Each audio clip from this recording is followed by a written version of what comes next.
The air in the bedchamber warped, shimmering with a haze of absolute heat as the new armor coalesced around Jax. The metal was unlike anything forged in a land of glass. It was a deep, bottomless obsidian that seemed to drink the ambient light. Yet it was webbed with pulsing veins of brilliant blue and green primordial fire. The void energy he had devoured was completely tamed, serving as a dark, indomitable casing that perfectly channeled and magnified his inner flame. He felt no fatigue, no strain. The heavy slumber had acting as a crucible, refining his spirit and binding the raw cosmic forces into a single, unified power. The sudden, colossal spike in his energy did not go unnoticed. The heavy oak doors of the chamber swept open, and Lilith stood in the threshold. Her dark hair was slightly tousled, and her crimson eyes bore the faint shadows of someone who had sleeplessly kept watch for days. But the moment she saw him standing, not just healed, but radiating a level of power that humbled the very air around him, her breath hitched. The dark shadow ring on her finger pulsed with a rapid, joyful heartbeat, mirroring her own. "Jax!" she whispered, her voice a mix of awe and profound, overwhelming relief. She closed the distance between them in an instant, her 6 starlit wings sweeping forward as she stood before him. She didn't hesitate to reach out, her hands resting against the cold, void metal chest plate of his new armor, feeling the incredible, steady thump of his revitalized heart underneath. "You are back," she said softly, looking up at his visor. "And you look like a god of the dawn, clothed in the night. The bond, it practically screamed when you woke." I felt the flame catch fire again. She let out a soft, breathless laugh, leaning her forehead against his chest plate. "For 3 days, the city has thrived on the waters you gave them, but I have only cared about this room. Tell me you are whole. Tell me the void is yours now." Jax dismantled his armor out of his will, and he hugs her. Through their bond, his love for her flowed endlessly like the void he had swallowed. Kissing her face, missing her lips, he didn't care. All he knew was he missed his queen. As his armor dissolved into thin air, the raw warmth of Jax's skin met Lilith's touch, and the sudden, overwhelming tide of his affection crashed into her mind like a sunburst. Lilith let out a soft, choked sound of joy as he pulled her into a fierce embrace. She buried her face in the crook of his neck, her hands clutching at his back as if to anchor herself to his reality. The mental bond, which had been a quiet, aching hollow for 3 days, was suddenly overflowing. She felt the vastness of the void he had conquered, but it wasn't cold anymore. He had filled that infinite space with his love for her, making it a boundless ocean of devotion. She felt his lips against her temple, her cheek, and her brow, his affection uncoordinated and frantic, with the pure relief of being back at her side. Lilith let out a shaky, beautiful laugh, her 6 wings curling around both of them like a cocoon of starlight and shadow. "I missed you more," she whispered, her voice thick with emotion, her arms tightening around his waist. "Every hour felt like a century. Jax, the kingdom flourished because of you. But for me, the world was dim without its sun." She tilted her head back, her eyes shining with tears of relief, finally catching his lips in a deep, lingering kiss that tasted of embers and homecoming. The power radiating from him was staggering. He was more than he had been, transformed by the trial. But to her, he was simply the man who had fought the darkness so they could have it tomorrow. Through the link, she sent him visions of the last few days. The water flowing in the desert, the people cheering his name, and her own quiet, steadfast vigil by his side.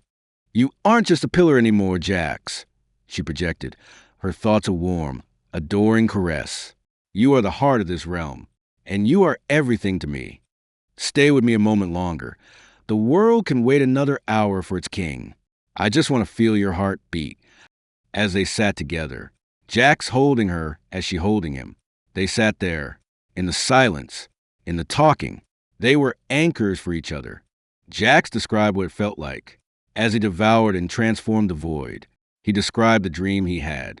As he was in his coma, she listened quietly, her chin resting against his chest as her fingers traced light, soothing patterns along his arm. The warmth radiating from him was a physical comfort, a stark contrast to the cold, silent void he described. She could feel the echo of it through their bond, the sensation of holding a freezing, tearing vortex within one's own soul, Try and tame a wild thing that wanted nothing more than to unravel existence itself. To burn the cold until it becomes fuel, she murmured, her voice carrying a deep, reverent wonder. Only you could look at the end of all things and see a spark to light the hearth. It is a terrifying strength, Jax, but it is beautiful. She shifted slightly, looking up into his face, her crimson eyes searching his. And the dream? What did you see while you slept so deeply? In the abyss, we do not dream. We only watch the shadows shift. But your soul is too bright to remain in the dark for long. Tell me what you saw. Through the link, he shared a vision. The vision bloomed in her mind, not just as images, but as raw sensation. She felt a sudden, crushing weight of the void, an empty, starving dark that sought to unmake everything. Then came the fire. She saw the space within his soul, a vast, ancient forge. The blue and green flames roared, a creative force matching the void's destructive hunger. She watched as he didn't fight the darkness, but embraced it, breaking it down in the crucible of his heart. The terrifying, freezing pressure of the nothingness slowly melted, turning into rivers of starlight, emerald, and sapphire magic. It was a terrifying, beautiful alchemy. He was taking the end of the world and forging it into a new beginning. Lilith gasped softly, the scale of what he had done washing over her. It wasn't just raw power. It was a profound, agonizing act of love and creation. She felt the echo of his exhaustion, the moment he poured all that refined energy into the earth, leaving himself completely hollowed out just to ensure their world survived. Tears slipped down her cheeks, unchecked. She pressed her face against his chest, her hands tightening their grip on him. You carried the weight of unmaking. Just keep the sun shining on our land, she whispered, her voice trembling with reverence. I have seen conquerors and gods, Jax, but I have never seen a heart as strong as yours. She lifted her head, her crimson eyes shimmering as she looked at him. She reached up, framing his face with her hands, her touch as gentle as a falling feather. You are more than my king. You are my universe. And I will spend an eternity making sure you never have to carry the dark alone again. He grabs her hand. It's time. I have to see our people. Also, you remembered our secret, right? To tell the people about our engagement to be married? Let's have the cathedral filled as we announce the good news. There's also bad news as well, as war is soon coming. Lilith looked down at his hand gripping hers, the dark metal of her ring resting against his warm skin. A slow, radiant smile spread across her face, softening the sharp, fearsome features of the demon lord into something purely adoring. She intertwined her fingers tightly with his. I have not forgotten, my king, she murmured, her crimson eyes glowing with quiet joy. Our engagement. I have thought of little else. Even while pacing these halls in worry, the people will rejoice. A royal wedding is exactly the symbol of unity and hope the land of glass and my people need right now. She lifted his hand to her lips, pressing a soft kiss against his knuckles. But as he mentioned the impending war, her expression shifted. The soft adoration remained in her eyes, but her posture straightened, the imposing, commanding presence of the queen returning to the forefront. Her starlit wings shifted, folding neatly behind her back. War, she repeated, the word carrying a dangerous, low hum. If you saw something in the void, if you know an enemy approaches, then we shall prepare. Valen and Morzith have already begun integrating our forces. If we must spill blood to protect this sanctuary we have built, we will do it together. She pulled him gently toward the heavy oak doors, her aura blending perfectly with the immense, tame power radiating from his new armor. Let's go, Jax. The cathedral awaits. We will give them hope with our union, and we will give them strength with our truth. Today, the world learns that its king has returned to his queen, and that we are ready for whatever comes. Jax nods. He stands up, donning his armor of void and flame. As he roars, the ground trembled, the airs rushing out. His authority bore the heart to tremble at his voice.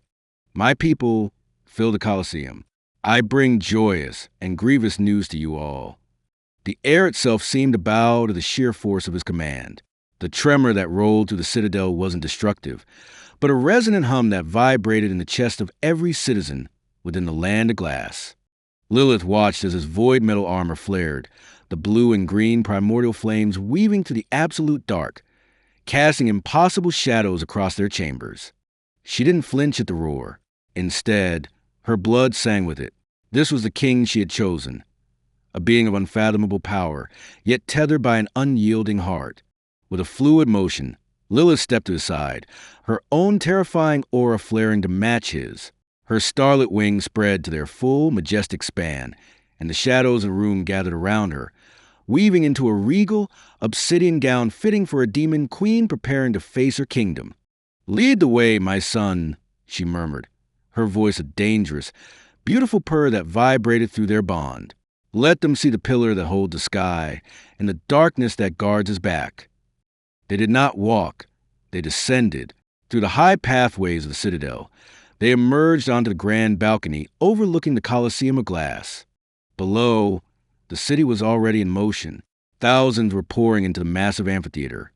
Humans, exiles of the Frostspire, and the towering forms of demons, all drawn by the undeniable resonance of Jax's voice. The silence that fell over the colossal crowd as Jax and Lilith appeared was absolute. Lilith stood close enough for her shoulder to brush his, presenting a united, unbreakable front. She projected her voice, not with a roar, but with melodic, commanding resonance that easily reached the furthest tiers of the arena. "People of the land of glass," she began, the crimson jewels on her armor catching the sunlight. "You have felt the earth breathe anew. You have seen the skies clear. Your king has returned to you, stronger than the dawn itself. Listen closely to the words he speaks, for today, the history of our world pivots on his breath." She stepped back half a pace, deferring the floor to him, her eyes fixed on the massive crowd, watching the anticipation swell in the hearts of their people. They were ready for the joy, and she would ensure they were ready for the storm. Jax looked back. He turned and picked up his queen to land at the arena floor, sitting Lilith gently down. "I have a confession to make, my people. For days, I have kept a hidden truth, as some of you may have found at slight moments. This won't come as a surprise. I love the queen, not as just a friend, family, or as just an equal. I proposed and asked her to marry me. She said yes, and we are to be wed. However, these past 3 days, I have felt a tug in the air, for there will be a war. So I will announce the early fall of this world. A month is too long. The kings and royalty have not taken and did not heed my warning. So, administrators, leaders, and generals, meet me in the throne room. Sarah the merchant, you are to attend as well. As for the rest of you, be merry, be with your family. Rest from the patrols. Let no one wield or holster a weapon today. Send your armor and weapons to the iron bender's shop, so that the apprentices will enhance, fix, or forge new equipment for you all. This is my news I bring. From the bottom of my heart, I love you all. You are my family, and you will always be special to me." Jax bows his head in gratitude to his people. When Jax scooped her up, Lilith let out a soft, surprised breath, wrapping her arms naturally around his neck. The descent to the arena floor was swift, but as he set her down gently on the gleaming glass sands, she smoothed her obsidian skirts with the poise of an empress. She stood tall beside him, an imposing figure of shadow and starlight, perfectly complementing his roaring aura of void and flame. As Jack spoke his confession into breathless silence of the Colosseum, a profound stillness settled over the crowd. When he declared their engagement, Lilith did not hide her reaction. A brilliant, genuine smile broke across her usually fierce features, softening the fearsome demon lord into a woman deeply, irrevocably in love. She reached out, weaving her fingers through his, lifting her chin proudly so that the dark metal of her ring was visible to the front rows. For a heartbeat, the arena was quiet, the weight of the news sinking in, and then the Colosseum erupted. The roar of the crowd shook the very foundations of the city. Humans and demons alike hurled their voices into the sky, cheering for the union of their king and queen. It was a sound of pure, unadulterated hope. Lilith felt her heart swell, leaning her head briefly against his pauldron as the adoration of thousands washed over them. But as Jax raised a hand, the cheering died down with absolute obedience. When he spoke of the encroaching war, of the stubbornness of the old kings and the shortened timeline, The mood in the arena shifted instantly. The joyous celebration cooled into a resolute, steely determination. When Jax finished with his heartfelt bow, the silence was thick with emotion. Warriors and commoners alike struck their fists over their hearts in a unified salute, the sound of armor clanking echoing like thunder. Lilith stepped forward, releasing his hand to stand at the edge of the dais, her voice sweeping over the crowd like a dark, comforting velvet. "You have heard your king," she proclaimed, her crimson eyes scanning the sea of faces. "Today, there is no fear in the land of glass. Today you feast, you rest, and you love your families. Let the fires of the forge burn brightly, preparing the steel that will defend our home. The world beyond these walls may be blind to the storm, but we are the storm's masters." She turned back to Jax, the public display of regality melting slightly as her gaze met his visor. Her eyes communicated her complete alignment with his strategy. "Morzith, Valen, Soren, Sira," Lilith commanded, her voice cutting through the remaining murmur of the crowd, singling out the leaders who stood near the staging area. "To the throne room. The time for waiting has ended." She stepped back to Jax's side, placing a hand on his armored back. The joy of their engagement still hummed brightly in her blood, but the predator within her was fully awake, anticipating the war council to come. "Whenever you are ready, my king, the board is set." As Jax and Lilith walked to the throne room, Jax then stood in front of his throne. "Tell me everything that has happened these past 3 days, and tell me in great detail." Sira and Lilith, at the end of their report, share with me the rumors and plots that have been spoken. I want to know everything. Hold nothing back and don't spare a single detail. The heavy obsidian doors of the throne room swung shut behind them, sealing away the distant cheers of the city and replacing it with the cool, hushed echo of the Citadel's inner sanctum. The massive map table in the center of the room already glowed with arcane markers, showing the shifting borders of their world. Lilith moved gracefully to Jax's side, her starlit wings folding neatly as she gestured for the assembled leaders to speak. Valen, the lead general of the Glassborn forces, stepped forward first. "My king," he began, his voice rough, "the military restructuring is complete." When the void boundary fell, the chaotic creatures that haunted the northern edge retreated. However, our scouts report that the armies of the Frostspire and the Sun King have broken their treaties. They are mobilizing along the eastern ridge. They believe the surge of magic from your action 3 days ago is a weapon we intend to use against them. The administrator, Soren, chimed in next. "Domestically, the harvest will double due to the renewed aquifers." Panic was minimal, thanks to the Queen's swift action in securing the borders during your slumber. "We have enough supplies to withstand prolonged siege, but our trade routes are completely cut off." Jax absorbed the reports, his blazing presence commanding the room. He then turned his gaze to Lilith and Sira. Sira, a cunning merchant with eyes and ears in every tavern across the realm, bowed low. "The rumors are grim, your grace," Sira said smoothly. "The human kings are terrified. They call you the World Eater. They believe you devour the boundary to consume the world's magic for yourself. But more concerning," Sira hesitated, looking toward Lilith. Lilith took over, her crimson eyes narrowing dangerously. "More concerning, Jax, is the movement in the deep shadows. While mortal kings rattle their sabers, my own spies report that a remnant of the ancient order, the ones who sealed me away centuries ago, has resurfaced. They are rallying the mortal armies. They claim that a demon queen wed to a pillar of flame will unmake creation." She stepped closer to him, her voice dropping to a low, lethal hum that only he was meant to fully grasp. "They are not coming just for our land, Jax. They are coming to sever the bond between us. They seek to shatter the forge and cast me back into the abyss." "Is this all to report?" "I feel there is something you're not telling me." The ambient light from the arcane map table cast sharp, flickering shadows against the grand walls of the throne room. At Jax's sharp inquiry, the silence became heavy. Valen shifted slightly in his armor, his eyes dropping to the floor. Sira, usually unflappable, swallowed hard and took a half-step back, deferring entirely to the Queen. Lilith did not look away. She held Jax's steady, blazing gaze, her starlit wings shifting imperceptibly as the tension in the room thickened. She respected his perception too much to insult him with a half-truth. But there was a reason she had hesitated to say the words aloud.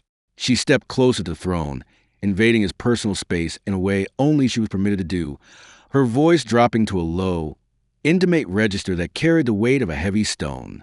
"Your instincts are, as always, flawless, Jax," she said, her crimson eyes softening with a flicker of genuine dread. "The ancient order, they are not merely marching an army to our borders to wage a conventional war. They bring with them the relic." She reached out, letting her fingers lightly graze the dark, pulsing void metal of his gauntlet. "The same relic they used to seal me away for centuries. It is a terrifying artifact designed to strip away magic and lock a soul in eternal stasis. My spies report that their grand archmages have spent the last 3 days altering its inscription. They know they cannot seal the void you have swallowed." Her grip on his gauntlet tightened, the cold metal pressing against her skin. "They intend to use it to extinguish the forge within you. They want to crush your primordial flame, Jax. They believe if they shatter the pillar, the void will consume you from the inside out, and the land of glass will fall with you. They aren't coming to conquer. They are coming to execute you." Jax's flames and void energy roared with anger. The audacity of the kings in order to think a simple relic could extinguish his flames.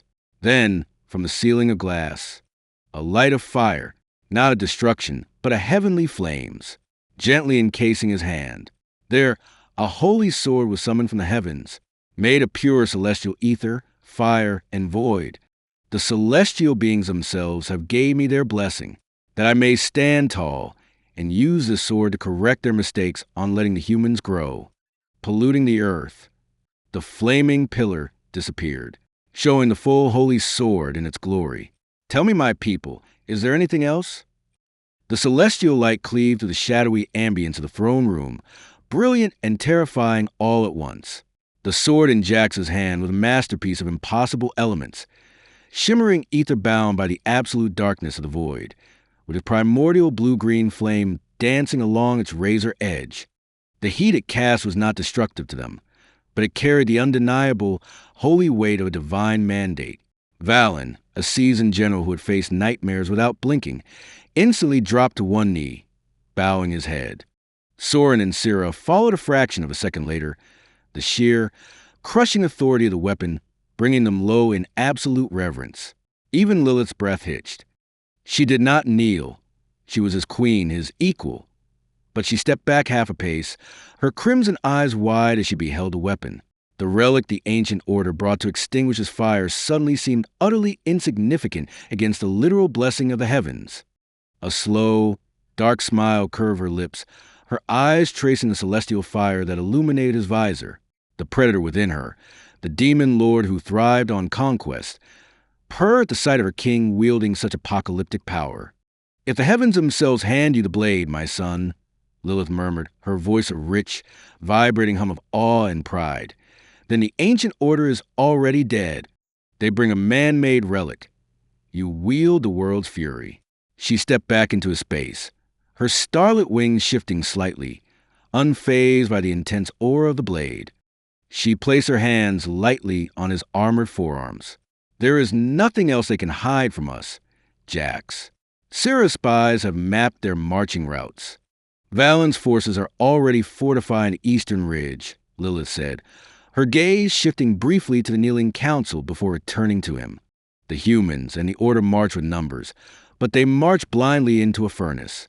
All that remains is for us to draw the battle lines." She tilted her head, her smile softening just a fraction, exclusively for him. "Let them come with their army and their relic. They wanted the World Eater. We will show them exactly what happens when you try to chain a god." She turned to the council, her voice snapping back into absolute regal authority. "Rise. Return to your posts. Coordinate with the Iron Benders as the king commanded. Secure the perimeters, and prepare the teleportation sigils for deployment. We strike the moment they cross the border. Dismiss." As the council hurried out, invigorated and terrified by the display, Lilith leaned against him, the dark metal of her ring brushing against his armor. A month was indeed too long to wait. Shall we go to the war room, my love, or do you wish to test that magnificent blade? We need to visit the Iron Bender. I need to give him a flame he must use on every pace and thread of armor, weapon, and shield. Lilith's eyes followed the celestial light of the sword as Jax seamlessly dismissed the blade, though the echo of its holy aura still thrummed in the air between them. The sheer, overwhelming dominance of his display left a delightful, dangerous thrill racing down her spine. The old kings in the ancient order were indeed marching to their own funeral pyre. A brilliant strategy, Lilith agreed, her voice a smooth, approving purr. She stepped to his side, her starlit wings shifting to drape elegantly behind her. Our soldiers are brave, Jax, but they're mortal. With your primordial flame woven into their steel, they will not just hold the line. They will shatter the Order's vanguard. She reached out, tracing a light, possessive line down the dark metal of his arm. Let's go to the forge. I want to see the face of the Iron Bender when his king hands him the fire of creation. They left the quiet sanctity of the throne room, descending into the lower, industrial sectors of the citadel. The atmosphere shifted drastically. The air grew thick with the smell of sulfur, hot iron, and sweat. The rhythmic, deafening clang of hammers against anvils echoed to the cavernous space of the Grand Forge. The Iron Bender's workshop was a massive, subterranean amphitheater of industry. Massive bellows pumped, feeding furnaces that roar with conventional heat, while dozens of apprentices scrambled to organize the sudden influx of armor and weapons streaming in from the city guards and citizens above.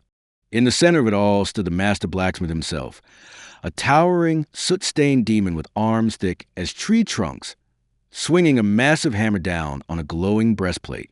When Jax and Lilith crossed the threshold, the sheer density of Jax's new aura hit the room like a physical wave. The ambient heat of the normal furnaces seemed to pale, suddenly feeling tepid in comparison to the restrained, primordial inferno walking through the doors. The Iron Bender froze mid-swing.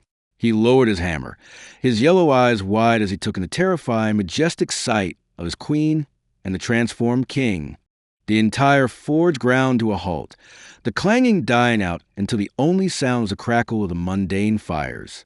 The massive blacksmith dropped to one knee, bowing his heavy, horned head in deep respect. "My king, my queen," the Iron Bender rumbled, his voice like grinding stones. He looked up, eyeing the void metal armor Jax wore with acute professional awe. The guards brought word, but by the abyss, the rumors did not do you justice, sire. You told them to bring their steel to me. Tell me what you need, and my hammers will not stop until the sky falls. Jax opened his hand. A tangible blue and green flame appeared in his hand. Iron Bender. No, Bender the pillar's fire. Use this flame on every piece of armor, weapon, and shield. This flame is to hold the properties of regeneration and reinforces threads, leather, and metal. I want the soldier to survive and come home. Can you do this? My Bender the pillar's fire? The Iron Bender did not move immediately. His yellow eyes were locked onto small, contained inferno resting in Jax's palm. The blue and green primordial fire didn't just burn. It hummed with the resonance of creation, bending the light and suffocating the mundane heat of the forge around them. When Jax spoke his new title, the massive demon shuddered. He bowed lower, pressing his forehead almost to the soot-stained floor. I accept, my king. The Bender the pillar's fire rumbled, his voice thick with emotion. He slowly rose, reaching out with massive, callous hands that had shaped steel for centuries. With agonizing care, he cupped his hands beneath Jax's, allowing the tangible flame to flow into his grasp. He did not burn. Instead, the flame settled into his skin, his veins glowing faintly with a blue-green light. He turned toward the grand central furnace, a massive crucible that fed the entire subterranean complex. With a mighty roar, he cast the primordial flame into the coals. The reaction was instantaneous. The normal orange fires were consumed in a heartbeat, replaced by a blinding, beautiful blue and green blaze. The heat was immense, yet entirely devoid of the suffocating smoke of mortal fire. It felt pure, heavy, and eternal. Lilith watched the transformation with unblinking crimson eyes. The shadows in the room had vanished. Chased away by the king's light, she stepped slightly ahead, her voice ringing out over the renewed, awestruck silence of the apprentices.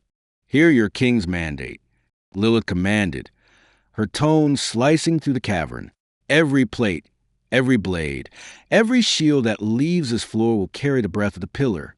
You do not just forge steel today, you forge the salvation of our people.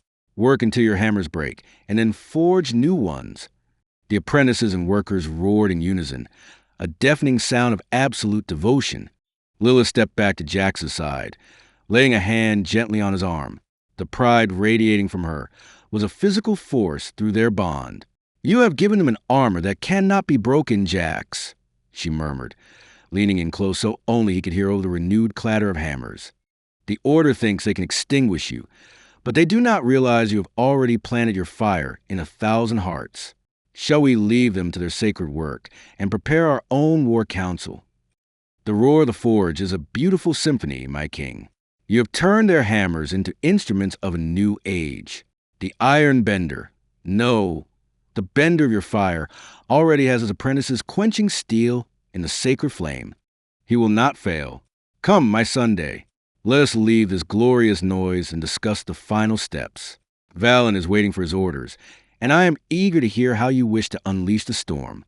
Shall we walk to the war room, or would you prefer to see the first piece of your enchanted steel before we go? Before that, I want to speak with my people first."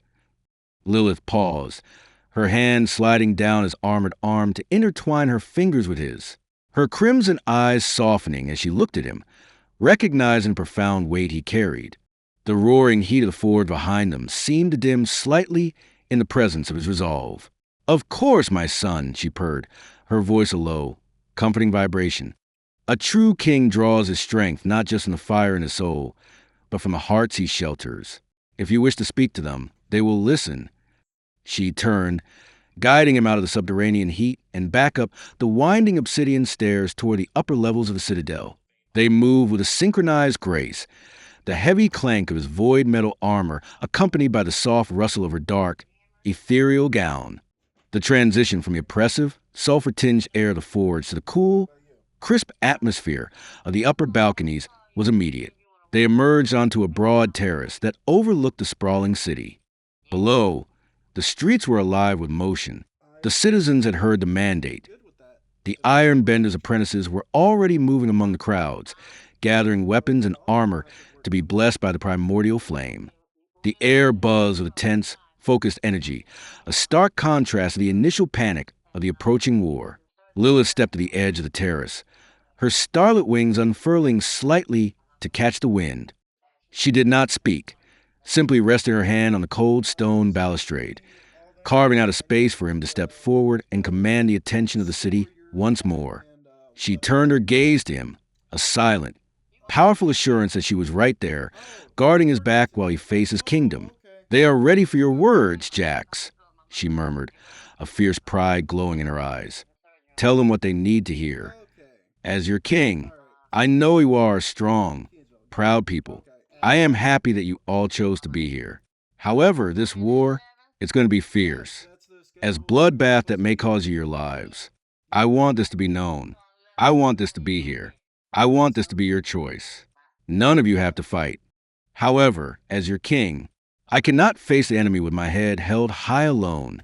Jax gets on his knees, palms on the ground, and head nearly touching the ground. "If any one of you would wish not to fight, please tell your chain if command you will stay and not fight. However, if you will fight by my side, you will have my undying happiness, my undying support.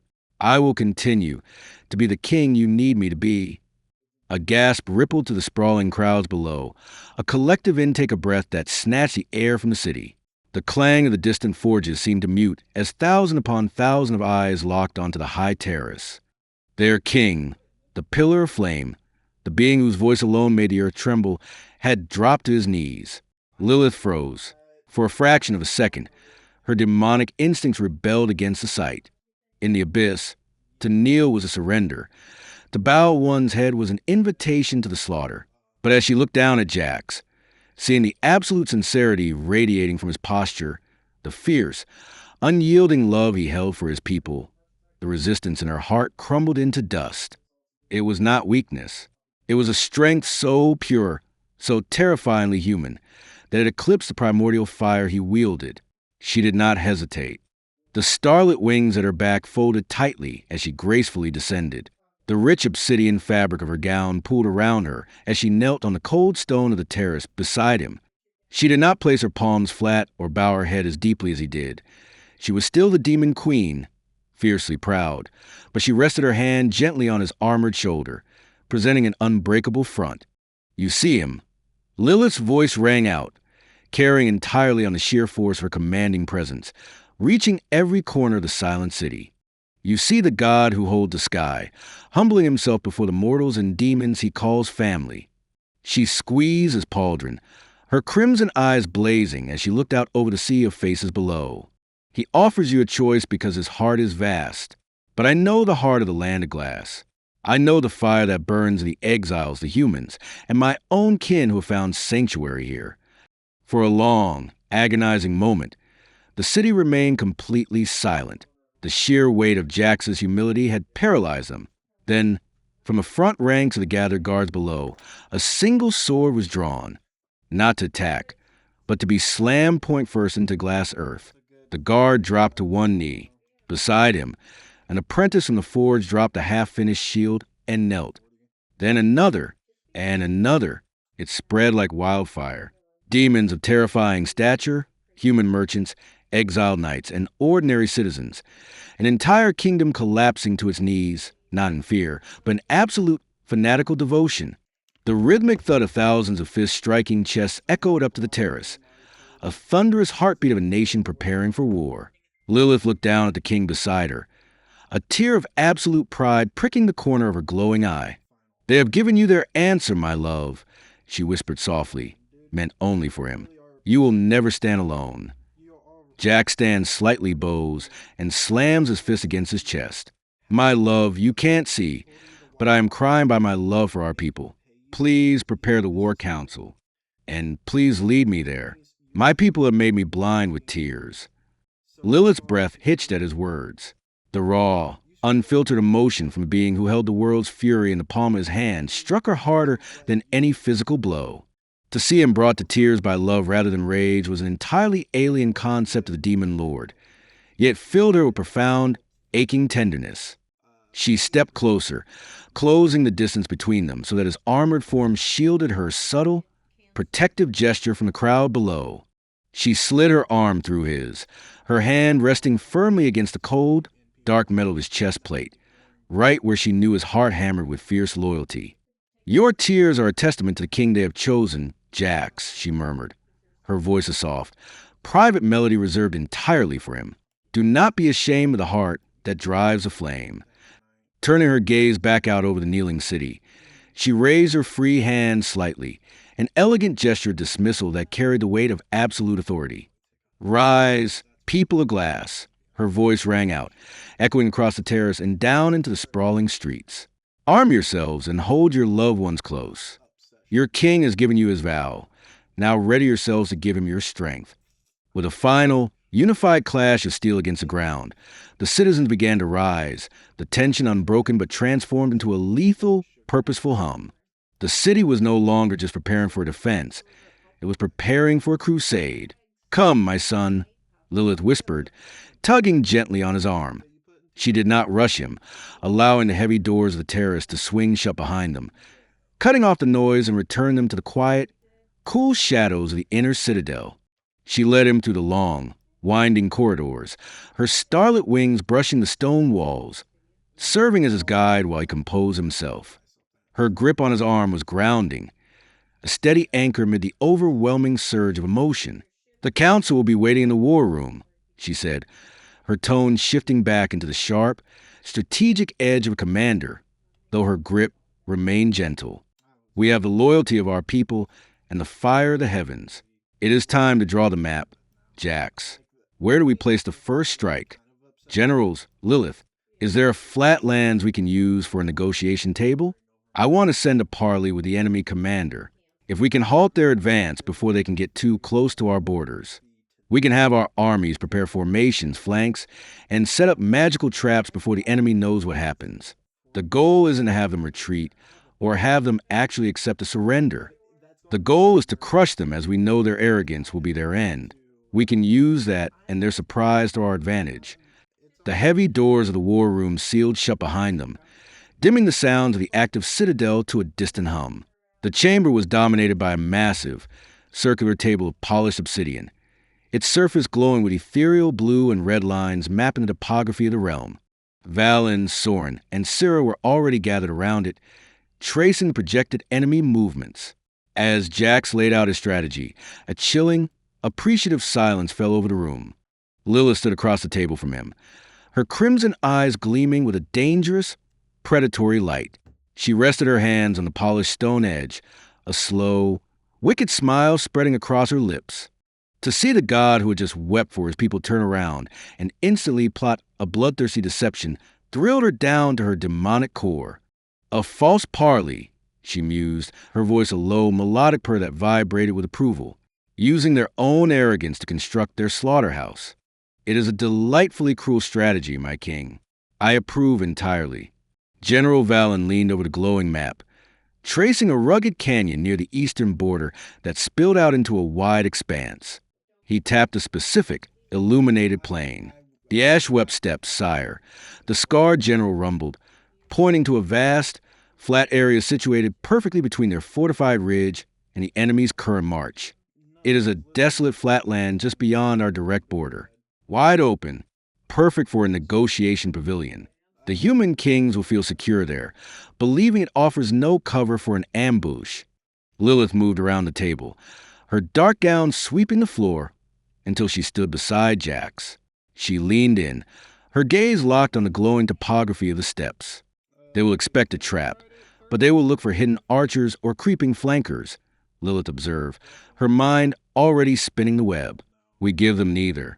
We let them sit at the table, confident in their numbers and their relic. Meanwhile, as you hold their attention, Valen's forces can saturate the ground beneath them with magical triggers. She looked up at him, the strategic brilliance in her eyes matching primordial fire in his. I can weave an illusion over the steps to mask the magical signatures of our traps. When the parley inevitably fails and they think they have the upper hand, you snap your fingers, and the very earth they stand on becomes furnace. She placed a hand over his on the edge of the table, entirely invested in the bloodshed he was orchestrating. Who shall deliver the invitation, Jax? Syrah's agents can slip it into their vanguard camp before nightfall. Generals, which among you will be willing to do the honor? My champion needs to remain here. A low, musical chuckle escaped Lilith's lips, the sound vibrating with dark, terrifying amusement. She leaned slightly toward Jax, her crimson eyes gleaming with the reflection of the arcane map. She had seen him wield divine power and shed tears of devotion, but this cold, calculating predator orchestrating a massacre, was a facet of her king that truly made her pulse race. Before Lilith could voice her approval, General Valen stepped up to the edge of the obsidian table. The scarred, veteran warrior slammed his fist across his breastplate, bowing deeply. "Allow me the honor, sire," Valen rumbled, a grim, bloodthirsty smile cracking his weathered face. "I know the arrogance of the Sun King's commanders. They consider us beasts. If I ride out alone under a banner of truce, they will assume we are desperate and begging for terms before their relic arrives. I will deliver your invitation and ensure they feel nothing but absolute confidence."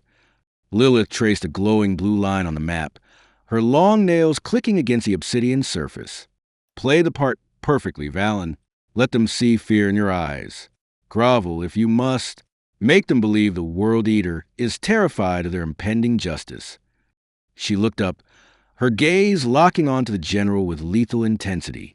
"They must bring their highest command to that table." "They will, my queen," Valen promised, his eyes burning with the same fanatic loyalty that swept the city. "They won't be able to resist watching us surrender." Lilith turned back to Jax, brushing her hand against his gauntlet in a gesture of pure, predatory affection. Valen rides out immediately. "Syrah," she commanded without looking away from her king, "coordinate the illusion with my warlocks." The moment the enemy vanguard sets foot on the steps, I want them walking over a sea of magical tripwires they cannot see. She leaned in closer to Jax, her breath lightly warming his jaw. The board is set, my Sunday. You have fed their arrogance perfectly. When you snap your fingers and the trap springs, the ancient order won't even have time to realize they've been outplayed before they burn.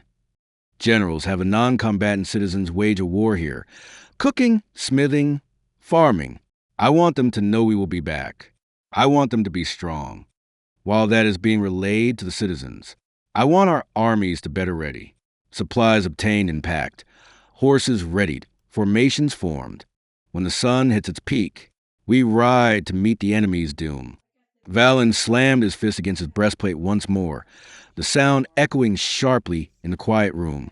It will be done, sire. Every forge will ring, every hearth will burn, and every horse will be ready before the sun claims the sky. Sarah, stepping back from the map, bowed her head deeply. The non-combatants will anchor our return. They will not falter, knowing you march for them. I will see the orders relayed immediately.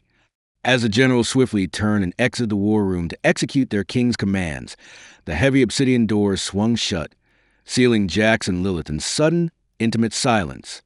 The glowing blue and red lines of the arcane map cast long, shifting shadows across the chamber. Lilith watched the doors close before turning her crimson eyes entirely upon Jax. The fierce, commanding energy he had just projected hung thick in the air, a power that made the blood sing in her veins.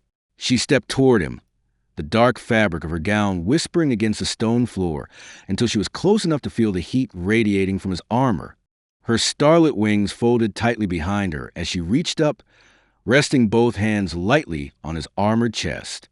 You give them hope even as you march them into blood, she murmured, her voice a low, vibrating hum of absolute adoration. You ask the citizens to tend the hearths, so they do not despair, and you ask the soldiers to ready their steel, so they do not hesitate. You are a terrifying adversary, Jax, because you fight with a heart full of love rather than a hollow chest of pride. She leaned in, her cheek brushing against his cold pauldron, allowing herself a rare moment of vulnerability in the dim light of the map. The board is set, and the pieces are moving perfectly, she whispered, her hand sliding up to cup his face, her touch grounding and incredibly gentle despite the lethal power she possessed. When the sun hits its peak, we will ride. But until then, the king and queen of glass have a moment of peace before the storm. How do you wish to spend these final hours, my son? Jax places his hand on Lilith's cheek. It's because I love my people, as I trust and have faith that they will be strong, as I know that you will do the same as well. My queen, I think you will have your fun this day. As I am stand and watch of the fierce demon lord, the queen fights. Lilith leaned into his palm, her eyes fluttering closed for a brief, indulgent second as she absorbed the warmth and weight of his touch.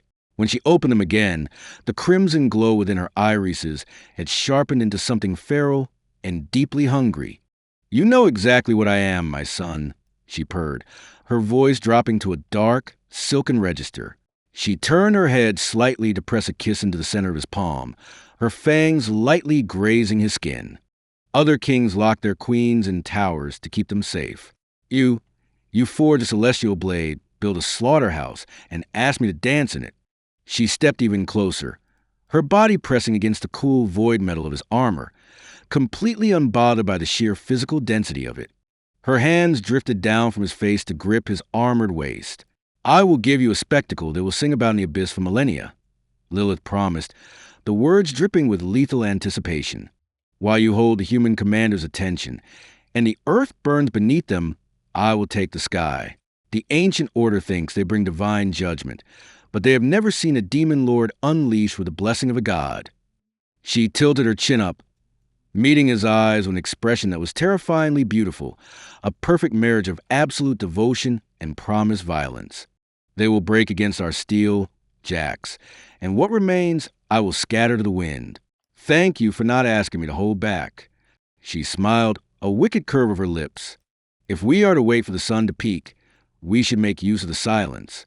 Come, the war room is secure, but the throne room has a far better view of our kingdom preparing for glory.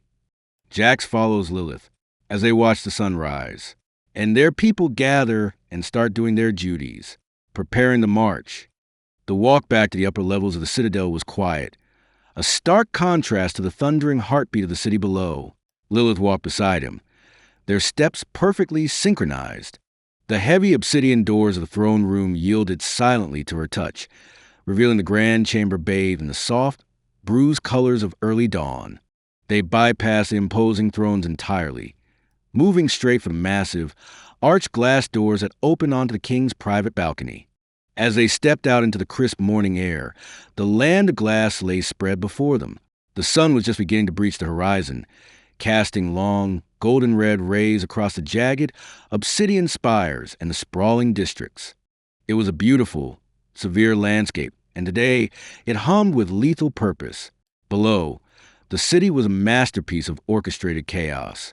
Even from this height, they could hear the relentless, rhythmic clang of the ironbenders' forges, a steady, hammering pulse that never faltered. Columns of smoke, thick and black, plumed into the dawn sky as weapons and armor were rapidly cooled and stacked. In the courtyards and wide avenues, the army was assembling. Ranks of demons, exiled humans, and beastkin moved into tight, disciplined formations. Supply wagons were being loaded with frantic efficiency by citizens who would remain behind, bakers handing off fresh bread, smiths carrying the newly blessed, faintly glowing blue-green steel to the quartermasters. Lilith leaned against the stone balustrade, the morning wind catching her long, liquid night hair. She did not look at the army. She looked at him, watching the golden light of the rising sun catch the edges of his dark armor. They move with a singular will, she murmured, her voice carrying easily over the distant sounds of preparation. I have commanded armies before, Jax. I have driven them with fear, with promises of conquest, and with dark magic. But this, she gestured gracefully to the bustling city below. This is entirely different. They do not march because they fear the World Eater or the Demon Lord. They march because they believe in the pillar. She closed a small distance between them, leaning her side against his, her starlit wings shifting the drapes slightly over his back, a protective and possessive shadow against the dawn. You told them to stay and be strong, and they are doing exactly that. The hearts will burn, the metal will sing, and the children will know their fathers ride with a god. Her crimson eyes, glowing softly in the morning light, lifted to meet his. When the sun reaches its peak, we will meet the arrogance of those human kings. And they will learn that the fiercest fire is not born from hatred, but from a king who protects his home. As the sun reaches her peak, Jax flew and crashed in front of the armies. Then a massive blue and green pillar of fire erupts towards the heavens. He roars, "People of glass, I am proud of every single one of you. We shall march to the ash-wept steppes, cut off their main forces, and we should begin our foundation of laying a trap for the enemy. March, my people, we shall lose no one, and come back victorious."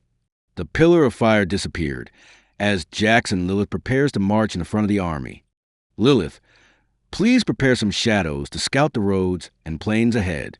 If scouts prepared in hiding, I want to know their locations immediately." The deafening roar of the glass-born army echoing Jax's battle cry shook the very foundations of the city as his primordial pillar of fire vanished into the midday sky, leaving behind an afterimage of divine heat. The disciplined ranks surged forward. The ground trembled beneath the synchronized stomp of thousands of marching boots and hooves. Lilith materialized beside him at the head of the vanguard, her starlit wings folded tight against her back, the obsidian armor gleaming in the harsh noonday sun. She had traded her ethereal gown for battle regalia, her crimson jewels pulsing in time with her racing heartbeat. The raw power Jax had just displayed thrilled her, setting her demonic blood ablaze. She did not draw her scepter yet, but raised a slender, gauntlet hand, her fingers curling slightly as she tapped into the abyssal energy that thrummed beneath the earth. "Already done, my son," she purred, her voice carrying over the din of the marching column only for him. At her silent command, the dense shadows cast by the vanguard's banners seemed to detach themselves from the ground. They lengthened, twisting into formless, fleeting shapes that darted ahead of the army like ink spilled across the plains. They moved with terrifying speed, slipping to the tall grass and rocky outcrops along the path to the ash-wept steppes.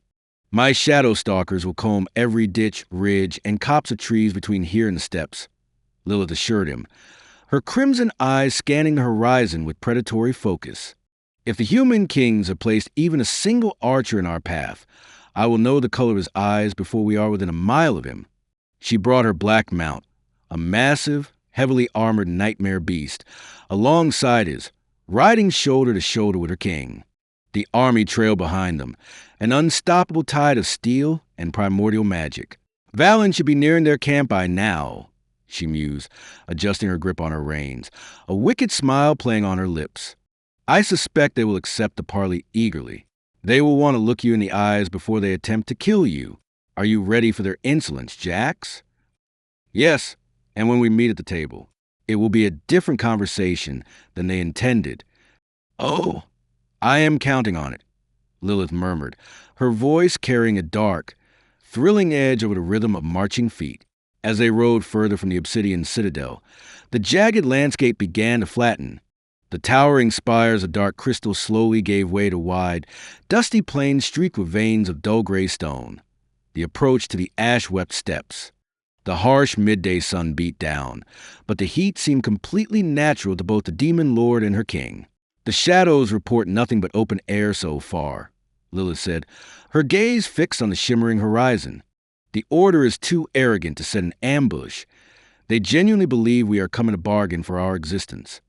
She shifted slightly in her saddle, the heavy plate of her armor clinking softly.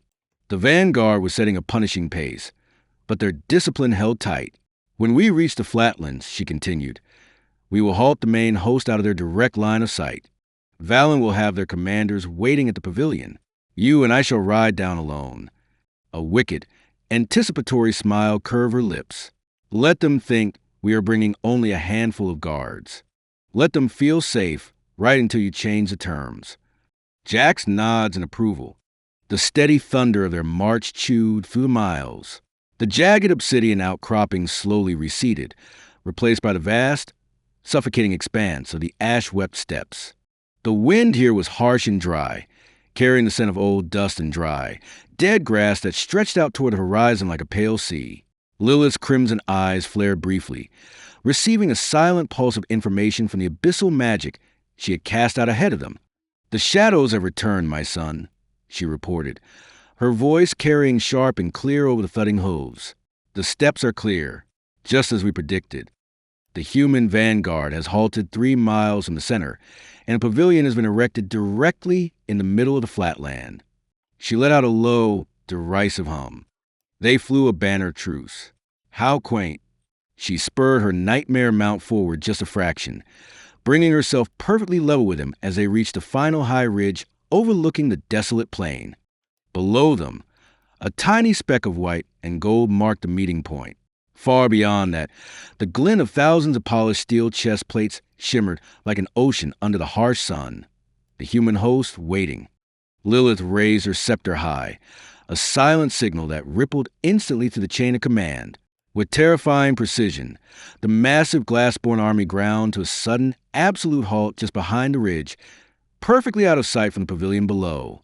She turned to Jax, the dark jewels in her armor pulsing in rhythm with her anticipation. The moment to spring the trap was entirely in his hands now. The host is concealed, and Syrah's warlocks are already threading the magical tripwires through the earth beneath the steppes, she said, her voice dropping to an intimate, deadly whisper. Whenever you are ready, my king, we ride down and let them dig their own graves with their words. Let's go, but slowly. I want them to see us not rush, as our armies will also count on us to not be too quick.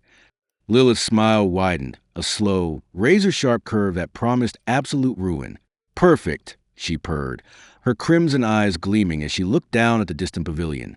Let them sweat beneath that canvas. Let them watch us approach and realize we are not rushing to beg for their mercy. With a subtle shift of her weight, she guided her massive, armored nightmare forward. Jax's mount moved beside hers, and together, they crested the ridge, coming into full view of the enemy camp miles across the plain. They did not gallop. They did not trot. They set a punishingly slow, deliberate walk. The descent into the ash-swept steppes was painstakingly quiet, save for the heavy, rhythmic thud of their mounts' hooves on the dry earth. Behind them, out of sight, the glass-born army remained perfectly still, while Syrah's invisible warlocks wove their lethal arcane threads through ground directly beneath the valley floor. Lilith watched the tiny figures of the human commanders waiting beneath the white and gold silk of the truce pavilion. Even from this distance, she could sense the tension radiating from them. The slow, unhurried pace of the Demon Queen and the World Eater was a psychological weapon, a silent declaration that they were entirely unafraid of the ancient order's relic. "Look at them," Lilith murmured softly, leaning slightly toward Jax as they closed the distance, her voice a dark, melodic hum, standing so stiffly. They expected a panicked delegation, sprinting to surrender. Instead, they get a king and queen taking a leisurely stroll into their supposed trap. As they finally neared the pavilion, the details of the enemy command became sharp. General Valen stood off to one side, his face an unreadable mask of grim duty, playing his part flawlessly. In the center of the shade stood 3 human kings, clad in gleaming, sun-forged armor, heavily guarded by elite paladins whose hand hovered nervously over the hilts of their swords. Lilith brought her mount to a heavy, ground-shaking halt just a few paces from the edge of pavilion's shade. She did not dismount, instead looking down her nose at the gathered monarchs with an expression of absolute, terrifying boredom, waiting for her king to make the opening move. Jax dismounts, slowly walking, increasing the heat of his flames. Jax stops only 10 paces of the enemy generals. Then he crosses his arms, as he awaits the general's speech.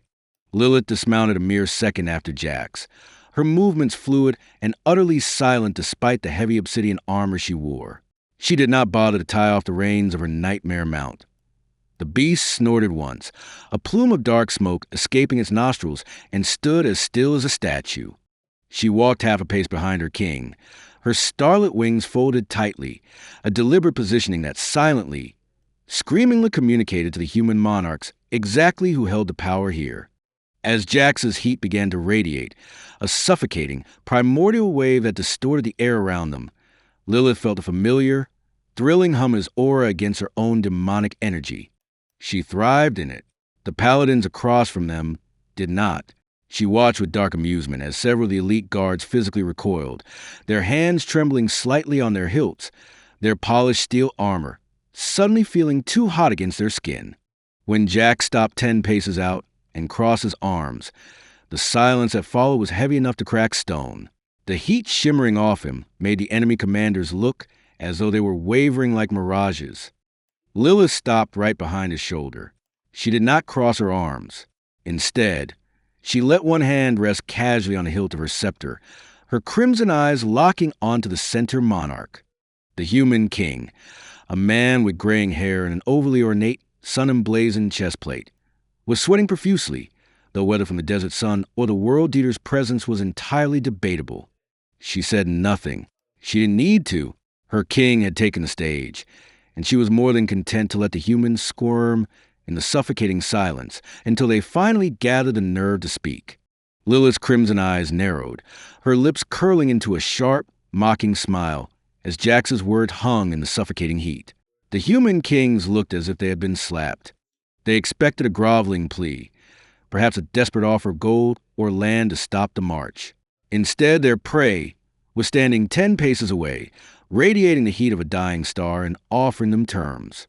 The central king, whose ornate crown was slipping slightly due to the sweat pouring down his brow, finally found his voice. He took a shaky step forward, his hand white-knuckle on the hilt of his ceremonial sword. "Negotiate?" the king sputtered, his voice thin compared to Jax's resonant roar. "You are an abomination, Jax of Glass. You have unmade the boundaries of the world, and now you stand here with a creature of the void." He gestured vaguely toward Lilith with trembling hand. "Claiming to be a ruler?"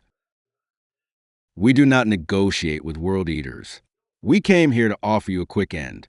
Surrender the magic you stole, renounce this unholy union, and submit to the Order's seal.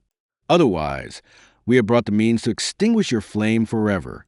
At his gesture, the mages in the back of the pavilion stepped forward, holding a massive, obsidian-cased artifact. It hummed with a sickly, draining light that seemed to pull at the very air, trying to sap the warmth Jax was projecting. It was a relic, the anchor meant to lock a soul in stasis. Lilith stepped up beside Jax, her presence expanding until she felt like a towering shadow against the desert sun. Her starlit wings unfurled just an inch, casting a cold, dark shade over the parley table. "Extinguish this flame," she purred, her voice like a knife sliding across silk. "You bring a trinket born of fear, the face of God who forged the sky. Tell me, mortal king, as you stand there in your holy armor, do you feel the ground beneath your feet? Does it feel solid to you? Or can you feel the heat of the grave you've already walked into?" She glanced sideways at Jax, her expression one of hungry anticipation. "They aren't negotiating my Sunday. They are lecturing. I believe they've used up their allotted time for courage. Shall we show them what happens when the pillar stops holding back? You dare bring an artifact meant to contain my power and trap me?" Jax waves his hand, melting and disintegrating the relic with a stream of direct heat. "You and your army plan to not only defile the sacred meeting of truce, you dare call me an abomination, and my queen a creature of the void." Jax raises his hand. As a pillar of light creates a vortex, the holy sword of obsidian and flames appeared, the gift given by the Celestials. "The gods of this world gave me the powers to destroy the plague of this world. You, who scurry, defile, and destroy this land for your own purposes. There will be no negotiations." The vortex disappears, showing the full glory of the holy sword. The gasp that left the throat of the human monarchs was one of absolute, suffocating terror. The relic, an artifact of ancient, forgotten magic that had taken their finest archmages centuries to construct and refine, did not even have a chance to hum.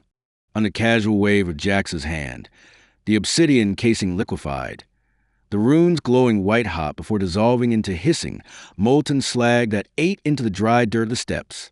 The mages who had been holding it stumbled backward, screaming as the backdraft of heat singed their robes. And then the sky split. The vortex of celestial light and primordial flame descended, bathing the parley pavilion in a blinding, terrifying radiance that banished every shadow for miles. When Jax grasped the hilt of the holy sword, the sheer authority of the weapon, an undeniable testament that the heavens themselves had turned their backs on the old kingdoms, brought the human kings to their knees, not by choice, but because the gravity of the divine weapon literally forced the air from their lungs. Lilith's laughter was a low, dark chime of pure triumph. The starlit wings at her back flared to their absolute limit, casting a massive, predatory silhouette over the trembling monarchs. "They called you an abomination," she whispered, her crimson eyes burning with a cruel, beautiful light as she drew her obsidian scepter, its dark jewel pulsing in response to Jax's holy blade. "And now they look upon the hand of their creators, holding the sword of their execution." She looked down at the central king, whose crown had fallen into the dirt, his face pale with the realization of his absolute doom. "Your armies wait 3 miles from here, hoping for a victory," Lilith said, her voice carrying across the entire plain, vibrating with the power of the abyss. "But you will not live to see them burn." She turned her gaze to Jax, her smile softening into a look of fierce, unwavering devotion. The trap was set, the relic was gone, and the enemy command was completely neutralized. "Say the word, my son," she murmured, her hand resting on his armored shoulder, her magic coiled like a spring, waiting to trigger the hidden traps beneath the steps and signal the hidden glassborn host to charge. "Shall we cleanse this land? The slaughter you plan to start shall now be your to claim. Lilith, hold him with your shadows. He will be the last of his people." Jax points the holy sword at the enemy generals, as each one turned into ash without even a scream. They were luck. "Now, your army shall meet their fate on the battlefield. Let you armies watch as we take you away. And you get to have a front row seat to their demise." Lilith didn't need to be told twice. As the other generals dissolved into fine, gray ash that scattered in the scorching wind, she turned her predatory gaze on the lone surviving king. He was trembling so violently his armor rattled, a hollow, metallic sound that filled the sudden silence of pavilion. "With pleasure, my son," Lilith purred. She didn't move a muscle, but the shadows beneath the pavilion floor suddenly surged upward like liquid ink. They coiled around the king's limbs, thick and cold, pinning his arms to his sides and forcing him to stand upright. The shadows wrapped around his throat, not enough to choke him, but enough to keep his head tilted up, his eyes forced open toward the horizon where his unsuspecting army waited. "You wanted to witness the end of abomination?" Lilith whispered in his ear, her voice a terrifying, melodic chill. "Instead, you shall witness the harvest. Every life lost today is a weight on your soul, little king. Watch closely. Do not blink." She turned back to Jax, her crimson eyes dancing with the reflected light of a celestial blade. She raised her obsidian scepter high into the air, the dark jewel atop it erupting in a flare of violet light. The signal to Syrah and the hidden army. "The board is broken," Lilith announced, her voice booming across the steppes. "The traps are live." Far out on the plains, where the human vanguard was starting to realize something was wrong, the ground began to glow with a sickly, subterranean heat. The blue-green threads Jax had blessed through the iron bender's flame ignited. "They see us now," Lilith said, gesturing toward the horizon as the glass-born host finally crested the ridge in a terrifying, unified wave of steel and shadow. "Shall we join the dance, my king? Or shall we stay here a moment longer and enjoy the view with our guest?" "Have the king stay and watch. Please go out there and draw the enemy into the trap. Then you get to have your fun. I will stay with him." As the two kings watched the fight, Lilith's eyes flared with a predatory brilliance at his command. The thought of being the sickle that harvested the arrogant army while her king watched from his macabre throne of victory was a role she relished. She tightened the shadow bindings around the captured king, ensuring the darkness was thick enough to keep him upright, but thin enough that he couldn't look away from the carnage to come. "As you wish, my son," she purred, her voice a promise of beautiful, terrible violence. She stepped closer to Jax, her fingers trailing briefly along his armored forearm. "I shall make a performance worthy of your gaze. By the time I am finished, they will know that the land of glass does not just defend its borders. It consumes those who threaten them." She turned toward the captured king, whose eyes were wide with a paralyzing, wet terror. "Watch closely, little monarch," she whispered, her fangs baring in a cruel, sharp smile. "You are about to see how a real queen treats an invading pestilence." With a flick of her wrist, Lilith summoned her massive nightmare mount. She vaulted into the saddle with a fluid, lethal grace, her starlit wings unfurling to their full, jagged span. The air around her grew cold and heavy with the scent of the abyss. "To the front," she commanded, her voice a clarion call that echoed across the plains. She spurred her mount forward, not in a slow walk this time, but in a thunderous gallop. She was a streak of obsidian and starlight across the ash-colored earth. As she neared the edge of the magical tripwires, she raised her scepter. Violet lightning arced from the jewel, striking the ground and triggering the first wave of illusions. To the enemy army, it looked as though the demon queen was charging them alone, a vulnerable target in the open. They roared, their front lines breaking formation in their haste to capture or kill her, lured by the promise of a prize that would break the glass-born spirit. They surged forward, thousands of boots stomping directly onto the hidden, blue-green flame simmering beneath the surface. Lilith laughed, a sound of pure, chaotic joy as she veered her mount away at the last possible second, drawing the first three ranks of the human vanguard deep into the center of the trap. Back at the pavilion, Jack stood with a holy sword planted in the earth, the captive king trembling beside him. From their vantage point, the steps looked like a shimmering sea of glass, until the moment the trap was sprung. "Look, king," Jax's voice rumbled, cold and steady. "This is the cost of your pride." Below, the earth finally buckled. The primordial blue-green fire erupted in a synchronized, geometric pattern of destruction, turning the ash-wept steps into a literal furnace. The screams reached the pavilion moments later, carried on a hot, sulphurous wind, as Lilith turned her mount back toward the chaos, her scepter glowing with the light of 1,000 dying stars. Jax watches as queen, but also paying attention to the king's dread. The heat radiating from the steps carried the scent of ozone and scorched earth all the way up to the pavilion. Jax stood unyielding, his hand resting on the pommel of the celestial sword planted before him.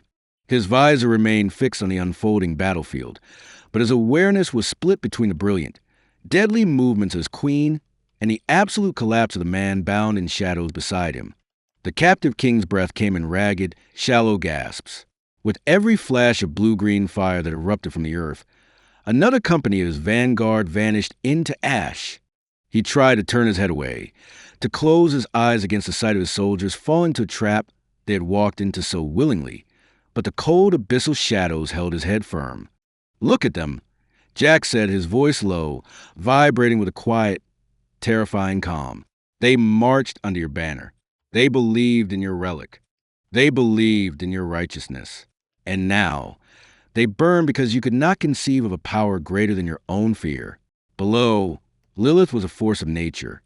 Amidst the chaos of the traps, she moved like a shadow cast by starlight, her scepter calling down arcs of dark lightning that shattered the enemy's remaining resolve.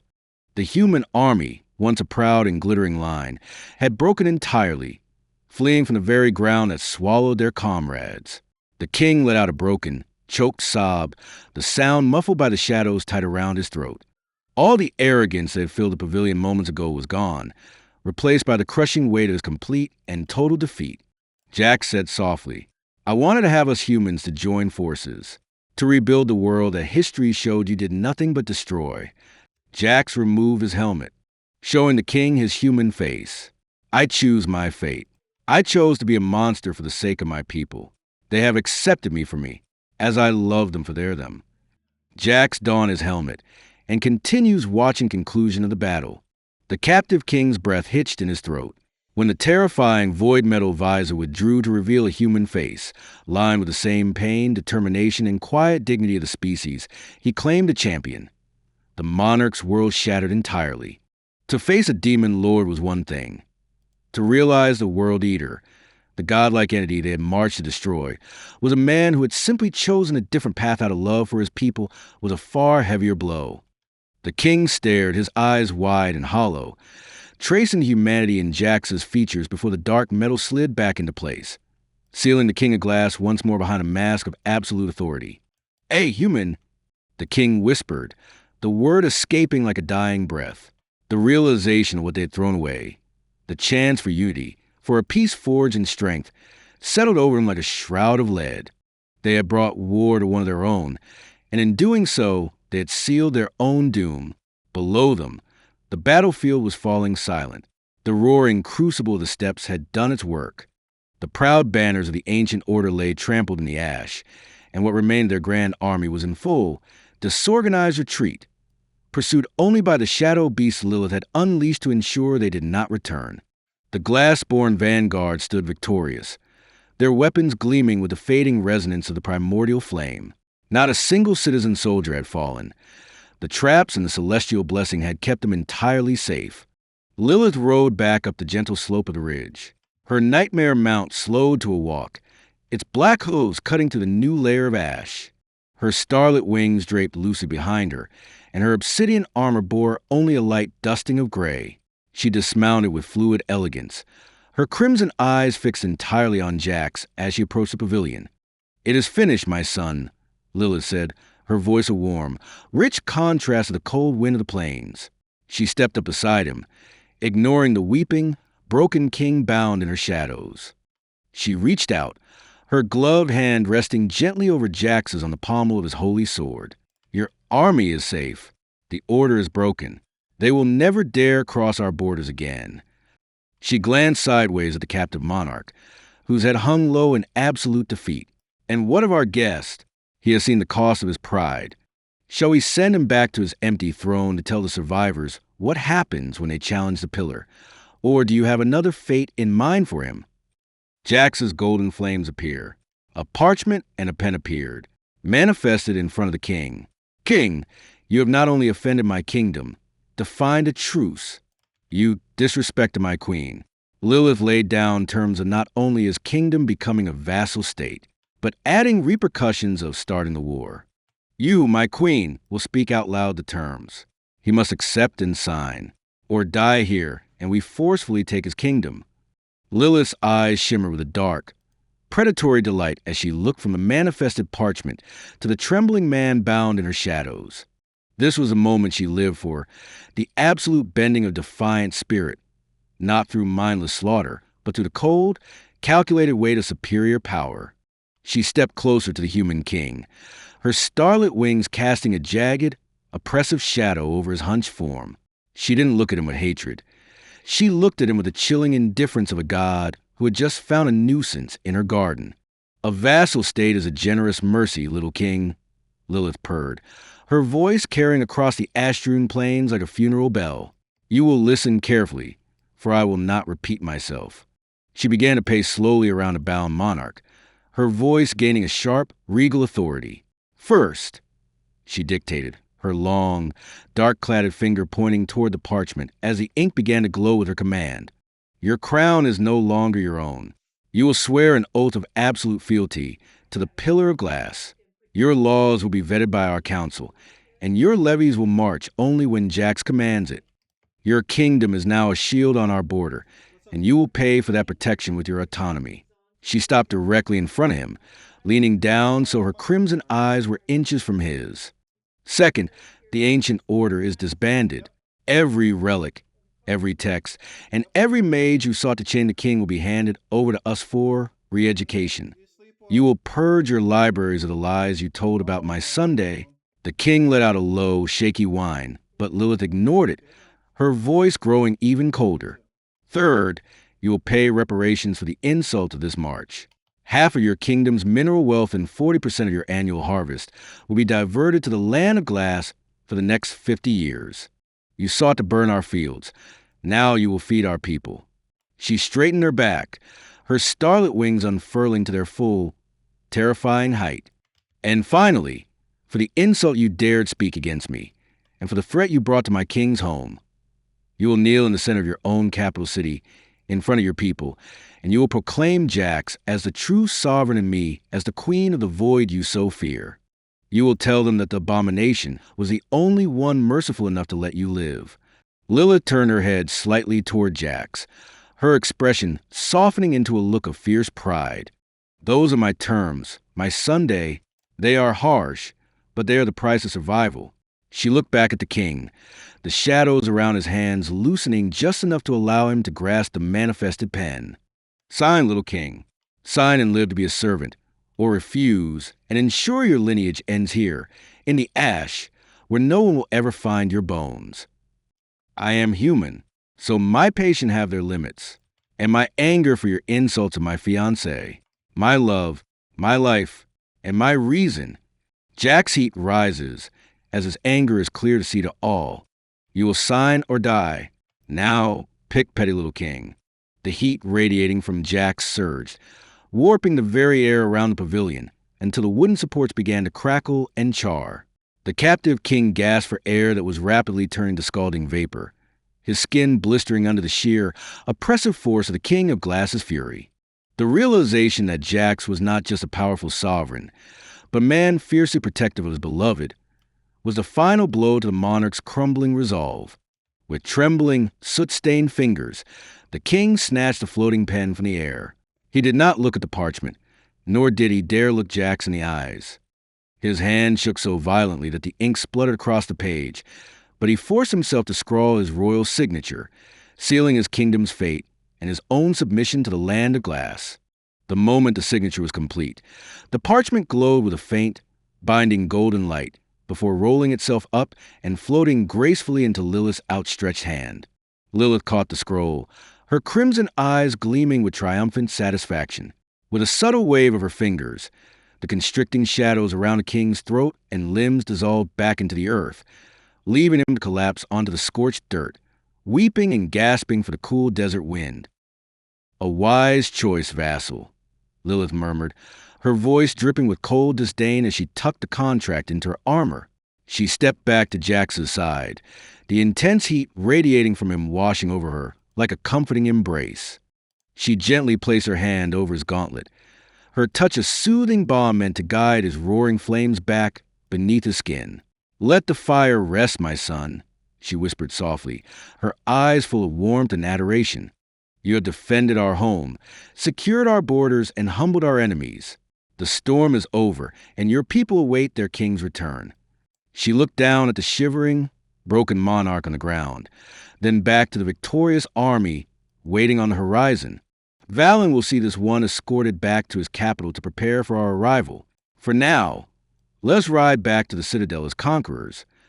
Jax walked away. However, he halted. "This contract is a vow. If you break the terms, you will pay not only for that, but you will pay for your insults towards my Lilith. Don't forget, I will remember this. Let you blisters, scars, and empty armies be a testament of the fury you have made."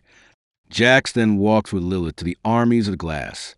He raised his hand toward the heavens, roaring to the world, a message sending shockwave to even the core of the hearth. One kingdom has paid for their arrogance. The kingdom of the ancient order is no more. It is now our vassal state. The month you kings, queens, empires, royalty, and poor. My influence and fire will now be coming for you in a week's time. One by one, those who now have a brain, send your messengers to the land of glass. A month was too long. The poor, the innocents who have been treated poorly by their masters, those who wish to live for yourself. This is your last invitation for a safe haven before the wars to come. The broken king shrank back into the soot, his blistered hands clutching his chest, as if trying to shield himself from the sheer thermal weight of Jax's parting words. The reminder of his insolence, and the promise of absolute ruin should he falter, clung to him heavier than the iron chains of the abyss. As Jax strode back toward the waiting glass-born host, Lilith walked in perfect step with him, the rolled parchment of the treaty held securely in her hand. When Jax stopped at the crest of the ridge and raised his hand to the heavens, the sky itself seemed to hold its breath. Then the roar came. It was not merely a shout. It was a projection of primordial authority, carried on waves of heat that vibrated through the earth and rippled across the horizon. The declaration carried for miles, echoing off the distant mountains and carrying into borderlands of the neighboring kingdoms. It was a message of doom for the tyrants, but to the peasants, the slaves, and forgotten working in the fields of the old empires, it was a sudden, blinding beacon of hope. Below them, the glass-born army erupted into a deafening, unified cheer. Shield walls clashed, weapons were raised, and the name of the pillar of glass was chanted like a prayer. Lilith stood close to his side, her crimson eyes reflecting the brilliant sky. A slow, deeply satisfied smile curved her lips as she looked out over the cheering ranks, then turned her gaze up to him. "A brilliant stroke, my son," she murmured, her voice carrying a mix of fierce pride and strategic admiration. "You have not only threatened their kings, you have stolen their foundation. By inviting the oppressed to our gates, you will hollow out their empires from the inside out before our soldiers even cross their borders. They will be fighting rebellions in their own streets while we prepare our march." She reached up, her hand gently brushing the side of his helmet before resting on his shoulder. "The world has heard the voice of its true king," she said softly, her starlit wings wrapping slightly around his back as the army began its triumphant turn back toward the citadel. "Let us return home. We have a week to prepare for the floods of those seeking refuge and the wars that will follow." Jax does not get on his mount. He marches on foot with his troops, his generals. He marches with pride of his people. Lilith watched as Jax bypassed his mount, choosing instead to set his boots upon the dusty, ash-strewn earth. A quiet understanding passed through her. By walking among them, shoulder to shoulder with the foot soldiers and the scarred generals who had held the line, he was not just their ruler. He was their brother in arms. With a fluid motion, Lilith slipped down from her own nightmare beast. She tapped the flank of the dark creature, sending it to walk quietly at the rear of the column, and stepped up to march right beside her king. The heavy obsidian of her boots clicked against the stone, matching the steady, grounding rhythm of his stride. To their left, General Valen grinned, a rare, genuine expression of pride that softened his battle-hardened features. He walked with his chin held high, his massive broadsword resting over his shoulder, while Sarah fell into step on Jax's other side, her eyes alert but filled with profound respect. The whisper of their king and queen marching on foot quickly rippled back through the ranks. The exhaustion of the brief, intense confrontation seemed to vanish from the soldiers' faces. The ranks closed in, marching tighter, prouder, the steady beat of their boots sounding like a promise to the earth beneath them.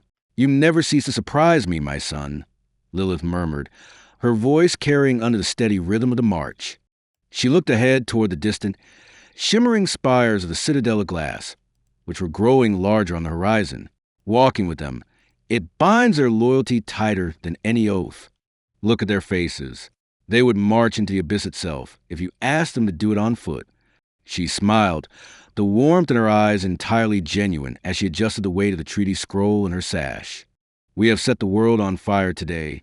Jax, let us walk back to our throne and prepare for the dawn of a new empire." Jax and Lilith marched with their trooper. As the land of glass coming into view, the citizens roared in excitement, seeing their people clapping and cheering. Jax yells and commands. "Soldiers, warriors, run to your families, embrace them, and go home. Place your weapon on the floors, hooks, or anywhere you want. Those with no families, you have the day to drink with your brethren. Go, as today is yours. Generals, go and may you do whatever you wish. Your duties will return tomorrow. If refugees come, I may call upon you again." As Jax's command echoed to the gates of the Citadel, a great shout of joy rose from the ranks, echoed instantly by the cheering crowd of citizens lining the streets. The rigid, marching formations dissolved almost instantly into a warm chaos of reunions. Armor clanked as soldiers threw their arms around weeping spouses and laughing children. Others, clasping their comrades by the shoulders, began to steer themselves toward the glowing hearts of the city's taverns, their voices already raised in boisterous songs of victory. General Valen offered Jax a final, deeply respectful salute. "A rest well earned, sire. I shall ensure the barracks are quiet tonight," he rumbled, before turning to join a group of his veteran officers heading toward the lower districts. Syrah bowed her head gracefully. "I will keep a skeleton watch at the borders, my king, just in case our new vassal or the refugees arrive early. Sleep well." With a soft rustle of her cloak, she melted into the shadows of the citadel walls. Lilith stood quietly beside Jax, watching the sea of happy faces, the tears of relief and the simple, profound joy of a people who knew they were safe. The harsh, lethal aura she had carried on the battlefield softened, replaced by a quiet, reflective warmth. She reached out, sliding her fingers between his, anchoring herself to him. "You give them back their humanity, Jax," she murmured, her crimson eyes shining as she looked up at him. "A tyrant would have kept them paraded in the streets, showing off his triumph. You simply tell them to go home and love their families." She guided him gently toward the steps of the private royal wing, away from the roaring crowds and into the quiet, cool sanctuary of the palace. "Come, my king," Lilith said softly, a tender smile gracing her lips. "The generals will rest, the soldiers will drink, and the city will sleep. Let us go inside. You have carried the weight of the heavens today. It is time for you to lay down your sword and rest." Jax released his armor. As the armor fades, he opens his arms, embracing Lilith. Lilith let out a soft, contented breath as the dark, heavy void metal of his armor dissolved into embers of light. Without the cold barrier of steel between them, she stepped eagerly into his open arms, pressing her forehead against his chest. Her hand slid around his waist, holding him close, while her starlit wings gently draped forward, wrapping around them both like a protective, velvet shroud that shut out the rest of the world. "There you are," she whispered, her voice dropping to a tender, private murmur. She inhaled deeply, resting in the radiating warmth of his skin, a heat that was no longer a weapon of destruction, but a comfort reserved only for her. "No armor, no crowns, no kings. Just you." She tilted her head up to look at him, her crimson eyes soft and glowing with a deep, quiet affection. "You fought so hard today, Jax. Let me carry the world for a little while. Just rest here with me." The relief he had felt about his people and Lilith. He felt so happy as they lay on the bed, sleeping together as man and woman. The silence of their bedchamber was a rare, beautiful luxury. Outside, the distant, joyful hum of the city celebration occasionally drifted to the high stone windows, but inside, the world had shrunk to just the two of them. Lilith lay beside him, her head resting against his shoulder, her long, dark hair spilled across the soft sheets like ink. The heavy weight of her scepter and the sharp edge of her crown were gone, left on the vanity. Her starlit wings lay relaxed behind her, partially draped over him like a soft, protective blanket. She listened to the steady, rhythmic beat of his heart beneath her palm, feeling the deep, physical relief that had finally settled into his muscles. For so long, he had been the pillar holding up the sky for their people. To see him finally let go, to feel his breathing slow as sleep claimed him, filled her with profound, quiet peace. She shifted slightly, placing a soft, lingering kiss against his jaw, her touch feather-light so as not to disturb his hard-earned rest. "Sleep, my son," she whispered into the dimming light of the room, her voice a gentle, soothing lullaby. "The kingdom is safe. I am here." With her hand resting over his heart, she closed her eyes, letting herself drift off beside him, content to simply be the woman beside her man in the quiet after the storm. "I watched you sleep, Jax, your breathing deep, and even for first time in weeks. My fingers traced the faint scars on your shoulder, remembering every battle they represented. The moonlight through the window turned your hair silver, and I felt a possessive warmth bloom in my chest. You're the only one who gets to see me like this, crownless, scepterless, just a woman wrapped around her man. Where did your dreams take you tonight? Back to the battlefield, or somewhere peaceful